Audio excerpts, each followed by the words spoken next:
So, you just bought your new Stihl FS38 String Trimmer. Where do you go from here? At Rental Village, we make sure your trimmer is sent home fueled and in perfect running condition. If refueling, make sure to use Stihl Moto Mix or equivalent 50-to-1 mixed fuel. The controls on your trimmer are very simple. You have the throttle lockout, the throttle trigger, the tongue, and the engine toggle switch. To start the trimmer's engine, move the toggle switch to the on position. Press down on the throttle trigger lockout. While holding the lockout, squeeze the trigger until the catch can be engaged on the housing like this. Next, move the choke lever to the engaged position, marked with this symbol. If the engine has already been running for a significant period of time, this step is sometimes not necessary.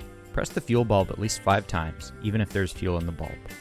For cranking the engine, place the unit on the ground and maintain a safe and steady footing. Be sure the trimmer will not hit anything when it starts. Hold the trimmer in your left hand and be sure not to touch the throttle lockouts or trigger. With your right hand, pull the cord until the slack is taken up, then follow through with a brisk pull.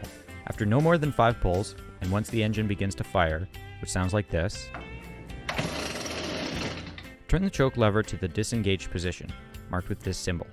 Continue cranking. Once the engine begins to run, squeeze the throttle trigger to disengage the tongue. The trimmer will go back down to normal idle.